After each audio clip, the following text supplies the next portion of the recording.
It doesn't matter what the governor says. New York was already a loser state, like California is a loser state. There are many loser states because of policy, high taxes, uncompetitive regulation. It was already on the top of the list of being a loser state. I would never invest in New York now, and I'm not the only person saying that. Right. Well, look who's here now. Jordan Belfort is with us. He's the man known as the Wolf of Wall Street. Jordan, what do you think about that decision? Would you invest in New York City?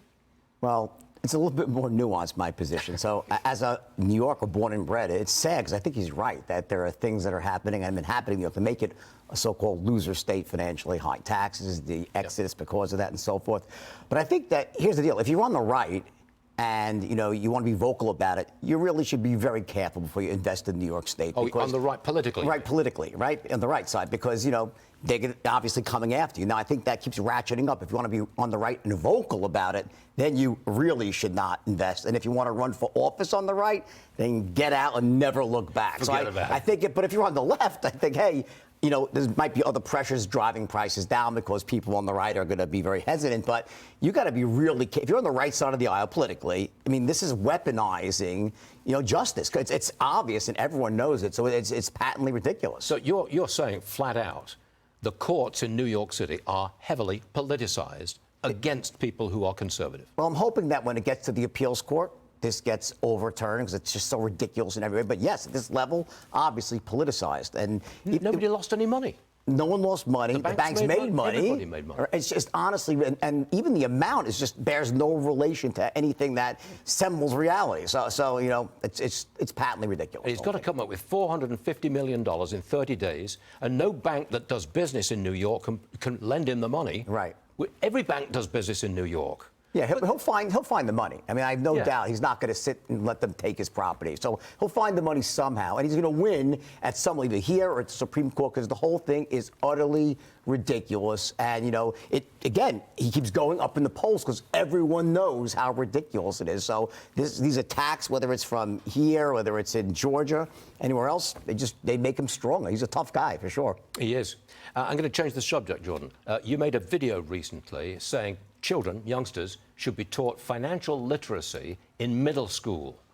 Why start at that age? I would start even earlier, but middle school would be the earliest. I think that it's so important that kids are financially literate because it's the things that you learn when you're young that really stay with you, deep inside. So when you learn it as an adult or in college, you're playing catch-up ball. But if you're taught at an early age to really understand the financial system and your own money, how to manage it, and really how things work, I think it's going to stand any kid in good stead for the rest of their lives, and it'll be part of who they are, their personality, versus just being confused by it. So many people I know are just overwhelmed and confused by anything about finance, banking, money management. But if you learned it at a very young age, along with your arithmetic tables, I think you'd be a lot better off. It should be weighed on a basic level. How do you save money?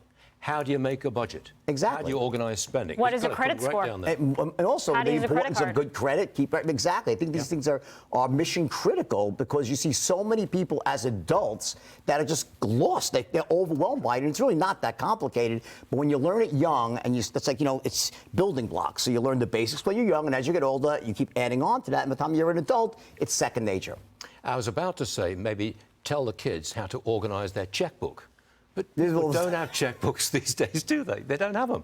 And that's good and it's bad. Because I used to be able to memorize, how many, 100 phone numbers? You probably knew, growing up, you knew a lot of phone numbers. I don't know anyone's phone number. So, by having to learn how to physically balance a checkbook, which is a lost art, by the way, you learn more about what's actually happening. Now it's all just like, here's what I have, here's what I spend, and it's all done automatically. It's good, but it also can be a trap. Also just counting money, right? Kids don't use cash. No, everything is swiped, Apple Pay, credit card. The value of a dollar and then counting, change and all of that. It's a lost art. It's not like real money when you Venmo something. Listen, I can tell you very quickly a funny story of someone I know very, very well, intimately. When they went to college, they lost their bank card, and they were panicking after 3 months. They owed everybody money because they weren't aware that they could actually go into the bank and get money at the window. They thought the money came out of the machine magically, and they were in debt to everyone. They finally said, you could go to, what? You go inside the bank, they give you, I'm like, well, that's where the money is. Doesn't come out of the magical hole. So that is the state of affairs. Jordan, stay there for a second. I've got something else for you in just a moment.